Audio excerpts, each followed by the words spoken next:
కథలు కాదు, నిజంగా జరిగిన స్టోరీ చెప్తాను. ఒక ఆయనది దిస్మర్ అంట. ఆయన బాగా బతికినాయనంట. అనుకుని ఆ నరసాపురం రేవులో దిగి ఆ వలకట్లో పడవలకు లాగి పడవలో వేసుకుని అప్పటిగా రేవుకు పట్టుకొచ్చి అక్కడ పడుకోబెట్టారంట. అక్కడ ఈతకోడలు సత్యరాజు గారు ఉంటారు. వాళ్ళకి అప్పచెబితే వాళ్ళు బాగా చూస్తారు. మా భారత మా నాన్నను చూసినట్టు అనిపించింది. బాబాయ్యో అని పట్టేసుకుని ఏడ్చేసింది. ఆయన ఎంతో ప్రేమగా చుట్టం పట్టి అక్కడంగా దుప్పటేసి బొబ్బర్ నూనె రాసి కాళ్ళు నొక్కి మా భారతకి అసలు వదిలిపెట్టేది కదా. అండి ఎవరండి, ఏ ఊరండి, ఏంటి అని ఎంత బతిమాలి. నా స్టోరీ అడగొద్దు. స్టోరీ ఇలా జరిగిందని మా ఊళ్ళకి ఎవరికి చెప్పొద్దు. మా మనవడు మనవరాలు మనవడిని అడిగి 200 తీసుకుని ఆయనకి ఇచ్చి పంపించు అంటున్నారు.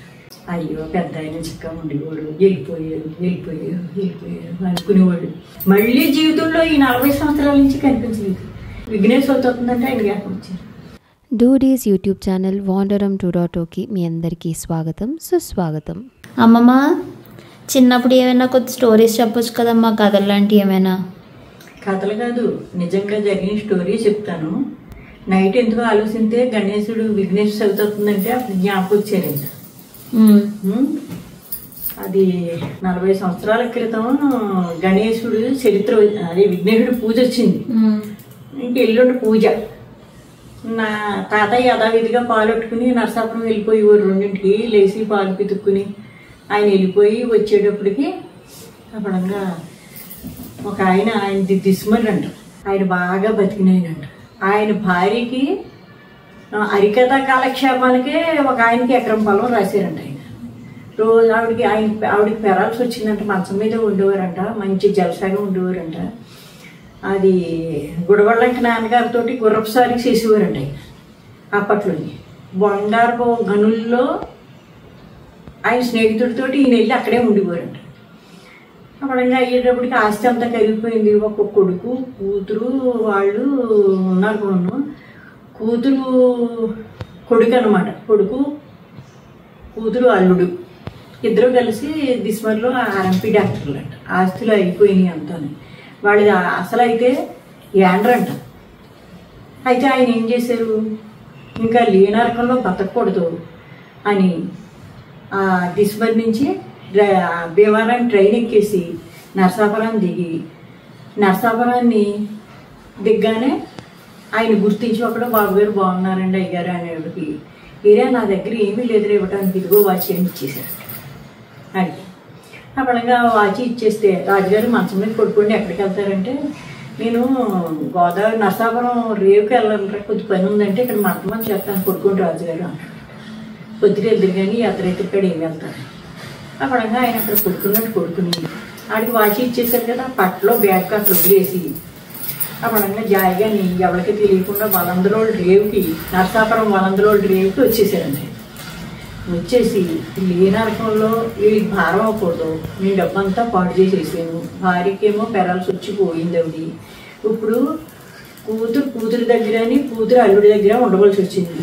ఈ పరిస్థితి ఎవరికి రాకూడదు, ఈ జన్మ సాధించేయాలని ఉద్దేశం పెట్టుకుని వాళ్ళందరూ రేపు దిగి ఆయన మొత్తం మీద గోసి పెట్టుకుని బనీలు, ఆ బట్టలు కూడా ఇంకొకటికి ఉపయోగపడతాయి, ఆ చెప్పులు కూడా ఇంకొకటికి ఉపయోగపడతాయి అని చెప్పి ఉంగరం ఒకటి చెయ్యి ఉండిపోయిందంట. పోయేటప్పుడు ఉండాలి కదా అనుకున్నారంట. అనుకుని ఆ నరసాపురం రేవులో దిగిపోయి సముద్రం ఒడికి ఎక్కడికి వెళ్ళిపోయారు. ఆయన లింగముత్తిరాజు గారు తోటలు తిన్నంగా అడ్డపడ్డారంట. ఆ పడంగా చేపలు ఆటాడుకునే వాళ్ళు పొద్దుటే తెల్లారగట్లు చూసి ఏంటి సౌడుగుంలో ఒక మనిషిలాగా పైకి కిందకి తేలుతున్నాడు, ఈ చచ్చిపోదామని దిగారు. చచ్చిపోదామని దిగితే ఆయనకి ఈ గుడవళ్ళంక నాన్నగారితో గుర్రపుసారి వచ్చాయి.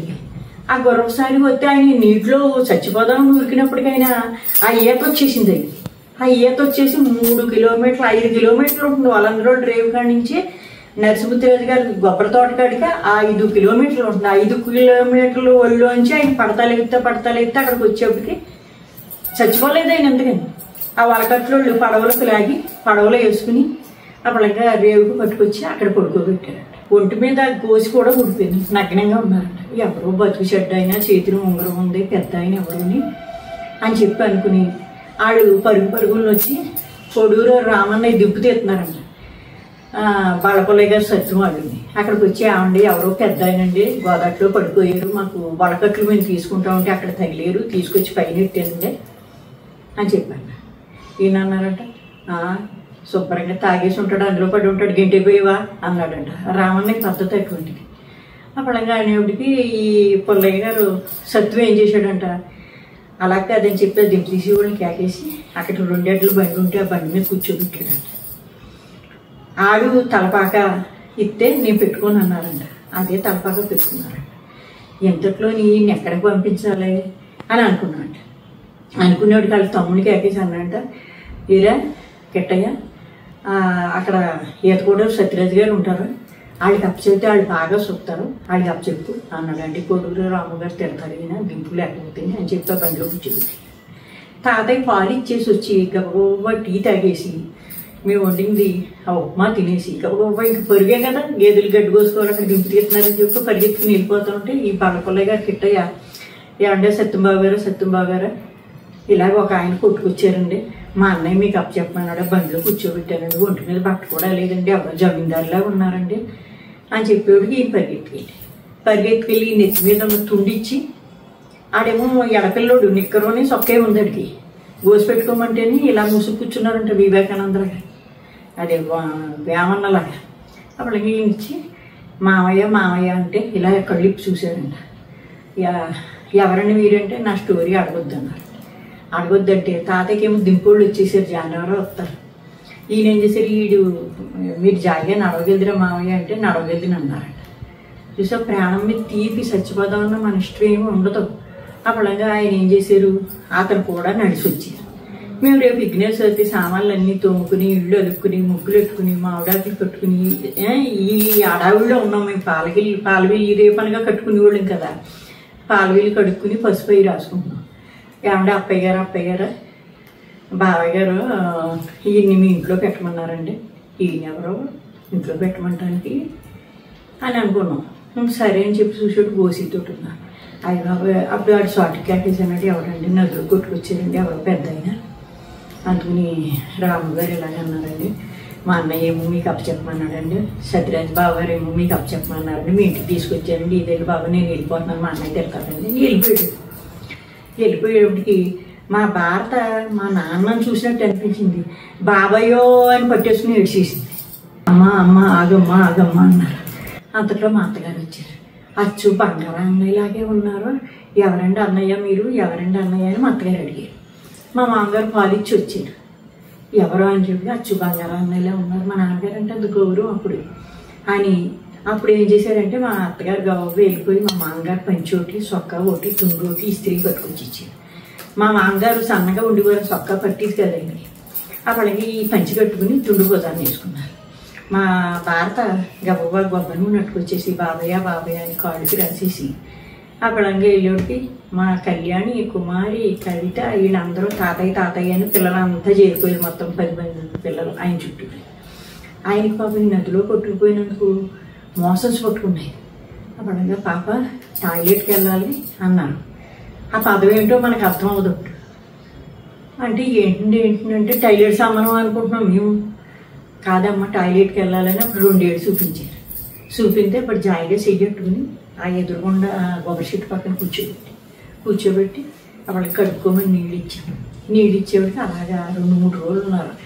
ఇంకా మా జానకి తాతయ్య, మా అత్తగారు, మా అమ్మగారు, మా పిల్లలు, మా భారత, మా సాదేవుడు, ఈయన అందరూ ఇంకా ఆయన ఎంతో ప్రేమగా చుట్టం పట్టాం. ఆ ప్రేమకి ఆయన పరవశించిపోయింది. అమ్మ దూడకాడ పని చేసుకుంటున్నారు, గేదెలు కడుక్కుంటున్నారు, పచ్చగడ్డలు వేసుకుంటున్నారు, ఇంతమంది సంతానంతో పూజలు చేసుకుని ఎంతో ఆనందంగా బతకాలనుకుంటున్నాను. నేను ఎంతో బతికొచ్చానని నేను చెప్పనమ్మా, మీ ఆనందంతో నేను తన్మయం చెందుతున్నాను అని చెప్పి 3 రోజులు ఉన్నారు. నాన్న వెళ్తే అల్లుడి గారు ఒక సిగరెట్ పెట్టి తెచ్చి పెడతారు. ఆయన సిగరెట్ పెట్టి కాల్చి అలవాటుగా ఉన్నాను. అప్పుడు మా పరిస్థితి అంత మాత్రం అయినా సరే బట్లీ ఏదో పెట్టి చెప్పారు ఆయన. ఆ పెట్టి ఒక ఏడాది కొనుక్కొచ్చారు, సిగరెట్ స్మోకింగ్ చేసేవారు. ఆ పడంగా దుప్పటేసి కొబ్బరి నూనె రాసి కాళ్ళు నొక్కి మా భారత ఇంకా అసలు వదిలిపెట్టేది కదా అన్ని. ఆ పిల్లడికి మా అత్తగారు కూడా మా నాన్నగారు కాళ్ళు నొక్కేవారంట. అని చెప్పి ఆవిడికి ఒకళ్ళు ఇచ్చి ఒకళ్ళు కొబ్బరి నూనె రాసేసి కాళ్ళు నొక్కేసేవాడికి ఆయన పరవశించిపోయేవారు. లేనరకంలో ఇంత ఆనందంగా ఈ అడవిలో ఈ కొబ్బరి చెట్ల మయాన్ని ఇంతలా ఉన్నారమ్మా, చాలా ఇది అని 3వ రోజుని నాన్న మాతోటి ఉండిపోండి మీరు ఇక్కడ, మీ స్టోరీ అడగం ఆయన అన్నారు. ఎవరండి, ఏ ఊరండి, ఏంటి అని ఎంత బతిమాలను, నా స్టోరీ అడగొద్దు ఇలాగే ఉంటున్నారు అన్నోడికి. ఈలోపు జనం ఆ పక్క ఈ పక్క ఈతకోట సత్యానికి కొయ్యట వెళ్ళినప్పుడు లాస్ వస్తే ఓ గేదె దొరికింది. ఇప్పుడు సముద్రంలో గోదావరిలోంచి ఒక ఆయన కొట్టుకొచ్చింది. ఆడికి ఏదో రాసి ఇచ్చేస్తానికి వచ్చి ఉంటాడు ఆయన అని చెప్పుకుంటున్నారు అందరూ. ఇంతకీ ఎవరైనా ఆయన ఎవరు చెప్తున్నారు కొంచెం అడగగానే బుల్చత్ర కృష్ణ మామయ్య ఊళ్ళో పెద్ద జమీందారు అయిన కత్తిమండ నరసింహరాజు గారు మరదలో నా బామ్మడికి పెళ్ళం. ఇంతకీ కత్తిమండ అంతా చుట్టాలండి. ఈ పొడూరారు అందరూ ఎవరో ఈతకోటూరు వాళ్ళ ఇంటికి ఎవరో పెద్ద ఆయన కొట్టుకొచ్చారంటని చూడటానికి వస్తే ఆయన అసలు ఇంట్లోంచి బయటకు వచ్చేవారు కదా. స్టోరీ చెప్పేవారు, ఈయన చెప్పేవారు వాళ్ళ గురించి ఫలానా ఫలానా. అప్పటికి అక్కడి నుంచి వీళ్ళు చంద్రనాన్న నరసింహ నాన్న బట్టలంపి సిగరెట్ పిట్లంపి మా ఇంటికంటే మా ఇంటికి వెళ్ళేవారు. నేను ఎవరింటికి రాను, ఎవరి బట్టలో కట్టుకున్నాను అని ఊరైన. రామన్నయ్య మాత్రం రాలేదు. రామన్నయ్య పెళ్ళం పెరుగు తోడుకొచ్చి అవి తోడుకొచ్చి ఇచ్చిన పెద్దని మీరు ఏం తింటే ఏ పెట్టండి అమ్మా. 3 రోజులు ఉన్న తర్వాత నాన్నకి అనేసి అల్లుడి గారు నన్ను మీరు దిశమరి తీసుకెళ్ళాలి, మీరు తెల్లారిగా 2 గంటలకు పాలెట్టుకుని వెళ్తున్నారు కదా, పాలెట్టుకు వెళ్ళేప్పుడు నన్ను దిశమరి బస్సు ఎక్కించి అక్కడికి వెళ్ళిపోతాను. నేను అదేంటి మీరు ఎక్కడికి వెళ్తారు, మీరు గోదావరిలోంచి వచ్చారు, నేను పాలు ఇచ్చి మిమ్మల్ని మీ ఇంటికి తీసుకెళ్తాను, ఒక 10 రోజులు ఉండండి. నేను వచ్చాను కదమ్మా, విఘ్నేష్ అయిపోయింది, మన్నాడు అయిపోయింది, మీ ఆధిక్యంతో నేను పరవశించిపోతున్నానమ్మా అని చెప్పి కాదు అల్లుడి గారు నన్ను తీసుకెళ్ళాలి, అల్లుడి గారనే అనేవారు.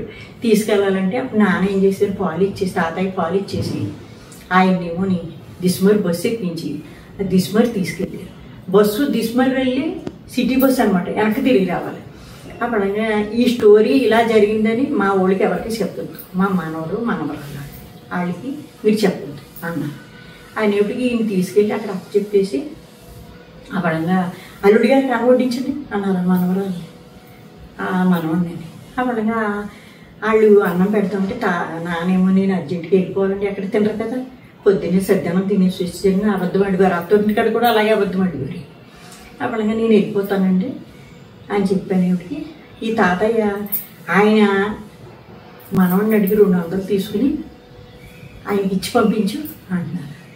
అనేవిడికి ఈయన డబ్బులు వద్దండి, ఈయన వాళ్ళట్లో పడిపోయాడు, ఇలాగా తేలు వచ్చారండి, వాళ్ళందరూ ట్రేవులో పడిపోయారంటే ఇలా తేలు వచ్చారండి, కట్టుమట్లు కూడా లేవు, జాగ్రత్తగా చూసుకోండి తాతయ్య అని బస్సు ఎక్కిపోయారు. తాతయ్య బస్సు అదే ఈయన బస్సు ఎక్కిపోయి ఇంటికి వచ్చేసేవాడు. మా అందరికీ బోరే అనమాట. అయ్యో పెద్ద ఆయన చిక్క ఉండేవాడు, వెళ్ళిపోయారు అనుకునేవాడు. జానమ్మ మా అత్తగారు భారత వీళ్ళందరూ ఏదో పోగొట్టుకున్నట్టు అయిపోయింది 3 రోజులకి ఆయనతోటి. అప్పుడగా అయిపోయిన తర్వాత 4 గంటలకి బట్టల సావుకారు వచ్చాడు, బట్టలు తీసుకుంటాం. మంగళవారం వారం వచ్చాడు. ఆ సావుకారితో మాట్లాడితే ఇలా నుంచున్నాం, నీరంటే కాస్తుంది. ఈయన ఇస్త్రీ బట్టలో సరాయి వేసేసుకుని అప్పుడంగా మెరిసిపోతూ అడుగులు వేసేసుకుని గబ్బగా వచ్చేస్తున్నారు పంపించు. మేము అత్తయ్య వెళ్ళిపోయిన తాతయ్య మళ్ళీ వచ్చేస్తున్నారండి, మా బాబాయ్ మళ్ళీ వచ్చేస్తున్నారండి అంటే బంగారాన్ని ఇలా ఉన్నారు మళ్ళీ వచ్చేస్తున్నారు అని అందరూ ఎదురెళ్ళిపోయాడికి రమ్మని తీసుకొచ్చి 200 రూపాయలు మా చేతిలో పెట్టి, అమ్మ నేను ఉండటానికి రాలేదమ్మా, నేను ఎంతో బతికాను, చేసుకున్న తెలివి తక్కువ పొలాన్ని బంగారపు గనుల్లో పనిచేశాను, ఎంతో డబ్బు నా భార్యకి పెరాల్సి వచ్చింది, పెరాల్సి వస్తే నేను ఎకరం పొలం రాసిచ్చాను అడికథ కాలక్షేపం చెప్పడానికి. ఆవిడ మంచం మీద ఉండగా ఆవిడిపోయింది. నేను పెద్ద పెద్ద ఫ్రెండ్షిప్లతో తిరిగాను, పెద్ద వాళ్ళు అందరూ తెలుసు, అది గొప్పగా చెప్పట్లేదు, కానీ మీ కుటుంబం అంత కుటుంబం నా జీవితంలో నేను ఎక్కడా చూడలేదు అంత ఆప్యాయతని. ఈ 200 తీసుకుని మీరు అందరూ గాజులు ఎంచుకుంటామ్మా. అదేంటి తాతయ్య, అదేంటి నాన్న మీరు ఎలాగెత్తున్నారు, ఉండండి ఒక్క 4 రోజులమ్మా, నేను ఉండటానికి రాలేదమ్మా, వెళ్ళిపోతాను, మీ దగ్గర ఇన్ని తిని ఇంత ఆనందం పొందాను, వెలకట్లేనండి మీ ఆప్యాయత, నేను ఊరికనే ఆడపిల్లలు మీరు గాజులు వేయించుకుంటారని ఈ 200 ఇవ్వడానికి వచ్చానమ్మా అని. అంతే వెంటనే వెళ్ళిపోయారు. వీడుకొచ్చి మళ్ళీ జీవితంలో ఈ 40 సంవత్సరాల నుంచి కనిపించలేదు.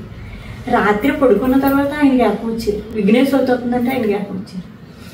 అలాగా రుణాల 100 రూపాయల పశుపత్ర సుఖాలయ, భగవంతుడు ఎక్కడ ఎలా కలుపుతాడో, మనం చచ్చిపోదామని ప్రయత్నం చేసినా చచ్చిపోవడానికి మన ఇష్టం ఏమి ఉండదు, రోడ్డు పక్కన కుష్టి వ్యాధులతో ఎన్నో బాధలు పడి కాళ్ళు ఏళ్ళు లేకుండా ఉంటున్నారంటే వాళ్ళందరూ చచ్చిపోదాం మన ఇష్టం ఏమి ఉండదు. కానీ కొన్ని గంటలు ఉంటాయన్నమాట. చచ్చిపోదాం అని ప్రయత్నం చేస్తాం కానీ మన అధీనం కాదు. భగవంతుడు మనం ప్రారంభ కర్మలు ఎలా తెచ్చుకున్నామో దాన్ని అనుభవించేదాకా ఎన్నో. ఆ తాతయ్య స్టోరీ 40 సంవత్సరాలు ప్రతి ఏటా విఘ్నేశ్వర చవితికి మా చెల్లెలకి నాకు ఈ జ్ఞాపకం వస్తూ ఉంటుంది. అప్పుడప్పుడు అనుకుంటాం ఇది యథార్థ కథమ్మా. అలా ఉంటుంది. అలసిపోకుండా ఆఖరి వరకు చూసినందుకు చాలా థ్యాంక్స్ అండి. బాయ్.